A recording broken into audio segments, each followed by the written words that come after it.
본문은 누가 읽어봐도 메시아 예언임을 알 수가 있습니다. 이새의 줄기에서 한 싹이 나며 그 뿌리에 산 가지가 나서 결실할 것이요. 예수님을 예언하고 있는 말씀이죠. 그런데 이새의 줄기 이렇게 표현했어요. 우리는 예수님은 다윗의 후손으로 오셨음을 잘 알고 있잖아요. 다윗의 줄기에서 이렇게 표현하지 않고 이새의 줄기에서 이렇게 기록하고 있죠. 이새는 다윗의 아버지 아닙니까? 다윗은 이스라엘에서 새로운 왕조를 일으켜 세운 위대한 인물이죠. 그에 비해서 이새는 베들레헴이라는 작은 시골에서 양을 치던 이름 없는 이제 목자죠. 한 집안의 가장이고요. 그러니까 일부러 다윗의 줄기에서 이렇게 표현하지 않고 이새의 줄기에서 이렇게 표현한 것은 메시아가 그런 이름 없는 목동의 줄기에서 나온다 하는 것을 이제 더 강조하기 위해서 그렇죠. 다윗의 줄기에서 그러면 다윗은 위대한 인물이었잖아.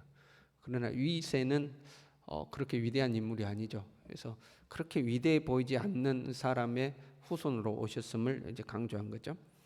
이새의 줄기 이렇게 되어 있는데 줄기는 우리가 생각하는 나무 줄기가 아니라 베어버린 나무의 밑동을 가리키는 단어입니다.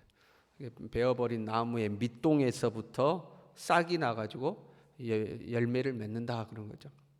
완전히 베어서 나무를 없애버려서 이제는 이 나무가 더 이상 희망이 있겠는가 싶은 그런 상황인데 거기에서 싹이 나서 결실하게 되는 그런 이제 모습을 보여주고 있습니다. 그러니까 이스라엘의 상황을 말하는 거죠. 완전히 파멸과 절망적인 상황. 그러니까 바벨론 포로 잡혀갔고 포로에서 귀환해서 새로운 나라를 이렇게 세울 것 같은 부푼 꿈을 안고 시작하지만 그 다음에 이제 헬라 제국과 로마 제국의 등장으로 다시 억압당하는 인생을 살죠. 그러니까 식민지 생활을 하고 있는 아주 이제 피폐된 상황에 예수님이 오시는 그것을 예언하고 있습니다. 우리의 삶이요 이새의 밑동 같은 인생일지라도 절망할 필요도 없고 누군가가 이새의 밑동처럼 희망 없어 보인다고 함부로 할 것도 아니죠. 삶이란 알 수가 없는 겁니다. 다 쓰러져서 이제 그 밑동밖에 남지 않은 것 같아도 거기에서 싹이 트고 자라나서 열매를 맺게 하실 수도 있으니까 절망해서도 안 되고 남을 무시해서도 안 되죠. 그 사람 일이란 참 알 수 없는 것 같아요. 하루아침에 높은 자리에 있던 자가 낮은 자리로 내려오기도 하고 하루아침에 낮은 자리에 있던 자가 높은 자리에 오르기도 하죠. 물론 우리가 인생을 요행을 바라서는 안 되죠. 요행을 바라서 어쩌다가 내가 좀 그렇게 높아졌으면 좋겠다. 어쩌다가 내가 좀 그렇게 부유해졌으면 좋겠다고 요행을 바라서는 안 되지만 우리는 이새의 밑둥에서 싹이 나서 열매 맺게 하시는 그 하나님을 의지하고 사는 거죠. 어떤 순간에도 절망하지 않고 하나님을 의지하고 하나님이 나를 도우실 것이라는 걸 믿고 이제 살아야 되죠. 이새의 줄기에서 한 싹이 나며 그 뿌리에서 한 가지가 나서 결실할 것이다 이렇게 됐죠. 그 결실이 곧 예수 그리스도죠. 이새의 뿌리에서 나서 결실한 그 결실이 예수님이에요. 그의 위에 여호와의 영 곧 지혜와 총명의 영이요 모략과 재능의 영이요 지식과 여호와를 경외하는 영이 강림하시리니 그 예수님을 말하고 있죠. 예수님 가운데 지혜와 총명과 모략과 재능의 영이 충만했던 모습을 이제 표현하고 있죠. 그런데 그 예수님 자체가 열매이지만 한편으로는요 요한복음 12장 24절에 이렇게 되어 있어요. 한 알의 밀이 땅에 떨어져 죽지 아니하면 한 알 그대로 있고 죽으면 많은 열매를 맺느니라. 여기서 한 알의 밀을 비유한 것은 예수님 당신을 비유하고 계시죠. 내가 죽으면 많은 열매를 맺게 된다 하는 거잖아요. 그러니까 예수님이 이새의 줄기에서부터 나와서 열매 맺은 그 열매이지만 이 예수님이라는 열매 속에는 그 예수님을 통해서 많은 열매를 맺게 된 그게 이제 우리 아닙니까? 예수님을 통해서 많은 열매를 맺게 됐잖아요. 그 열매가 우리죠. 그러니까 이 예수님이라는 열매 속에는 우리도 포함되어 있는 겁니다. 한 줄기에서 싹이 나서 결실할 것이요 하는 그 결실에는 우리까지 포함되어 있는 거예요. 그러니까 여러분 우리가 지금 예수님 오신 뒤로 2000년이 지난 우리가 예수님을 믿어서 하나님의 자녀되고 하나님의 백성 된 것은 하나님의 큰 섭립 속에 이미 다 예정되어 있는 겁니다. 예수 그리스도라는 그 열매를 통해서 우리까지 열매 맺게 되는 그 섭립 속에 우리가 포함되어 있는 거죠. 새벽이라 별로 감흥이 없으시겠지만 위대한 사건입니다. 나라는 존재가 이 땅에서 예수님을 믿는 것은 하나님께서 오래 전부터 이세 뿌리에서부터 예수님이 결실하고 그 예수 그리스도라는 결실 속에 우리까지 다 섭리해 놓으셨기 때문에 오늘날 우리가 예수님을 믿는 것이 정말 위대한 사건인 겁니다. 나라는 존재가 예수님을 믿는 것은 정말 하나님의 그 깊은 섭리 속에서 우리가 예수님을 믿게 된 거죠. 새벽이지만 조금 감동하시기를 바랍니다.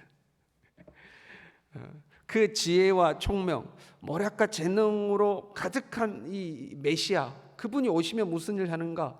우리는 이제 예수님이 오셔서 무슨 일을 하는가 하면 가장 먼저 구원을 떠올리죠. 예수님이 온 인류를 구원하셨다, 이걸 가장 먼저 떠올리죠. 그러나 이 이사야에 기록된 메시아는 구원에 앞서서 뭘 하시냐면 심판을 먼저 하십니다. 그러니까 메시아가 이 땅에 오면 가장 먼저 뭐 하느냐? 심판하죠. 3절부터 보면 그의 눈에 보이는 대로 심판하지 아니하며 그의 귀에 들리는 대로 심판하지 아니하며 공의로 가난한 자를 심판하며 정직으로 세상의 겸손한 자를 판단할 것이며 하고 심판을 먼저 기록하고 있습니다. 예수님이 이 땅에서 오셔서 심판을 하신다 하는 거죠. 예수님이 다시 오실 때 심판하시는 거죠. 심판주로 오시는 거죠. 그런데 공의로 가난한 자를 심판하며 정직으로 세상의 겸손한 자를 판단한다, 이렇게 되어 있어요. 그러니까 세상이 부조리하게 되어 가난한 자가 정당한 평가를, 정당한 판결을 받지 못하는 그런 상황이 되는 거죠. 그런데 그런 예수님께서는 그렇게 가난하기 때문에 정당한 판결을 받지 못하는 자라 할지라도 예수님은 공의로 판단하신다는 겁니다. 공의로. 그러잖아요. 세상이 부패했어요. 판결을 내리는 자가 뇌물을 받습니다. 힘있는 자와 결탁을 합니다. 그러면 가난한 자는 정당한 판결을 못 받는 거죠. 물론 부자라고 다 나쁜 것은 아니고 가난하다고 다 선한 것도 아니죠. 가난한 자가 고난을 받는 것이 꼭 선한 자가 고난을 받는다, 이렇게 볼 수는 없는 겁니다. 그런데 모두가 나쁘다고 생각해봐요. 가난한 자도 나쁘고 부한 자도 나쁘다고 생각해봐요. 다 나쁜 사람들이 사는 세상이라고 해봐요. 그러면 역시 가난한 자가 피해를 보죠. 그렇잖아요. 가난한 자, 힘없는 자가 피해를 보게 되어 있습니다. 가난한 자와 부한 자가 재판을 한다. 그럼 부한 자가 이기는 거죠. 뇌물을 주고 결탁을 해서 이 판결을 굽게 만드는 거죠. 그런데 예수님은 뇌물을 받는다거나 권력에 편승해서 판단을 하지 않는다는 겁니다. 가난한 자든 부한 자든 예수님은 공의로 심판하는 겁니다. 공의로 심판하는 거죠. 그리고 자기 마음대로 하지도 않아요. 그의 눈에 보이는 대로 심판하지 아니하며 그의 귀에 들리는 대로 판단하지 아니하며, 이 사람이요, 힘이 생기면 모든 것에 자기가 기준이 되기 시작하죠. 내가 듣는 것이 전부 옳고 내가 보는 것이 전부 맞다고 생각하죠. 그래서 내 판단에 이게 맞아, 내 생각에 이게 맞아, 이렇게 자기 생각대로 판단을 해버리죠. 그런데 그의 눈에 보이는 대로 판단하지 않으며 그의 들리는 대로 판단하지 않는다는 겁니다. 자기가 기준이 되지 않는 걸 말하는 거예요. 내가 보기에, 내가 듣기에 이게 맞아, 이렇게 하지 않는다는 거죠. 여러분, 판사가 판결을 내릴 때요, 어떤 판사가 가장 훌륭한 판사일까요? 판사가 판결을 내려요. 어떤 판사가 가장 훌륭한 판사일까요? 자기 생각을 집어넣으면 안 되죠. 판사는 판결을 내릴 때 자기 생각을 집어넣으면 안 되죠.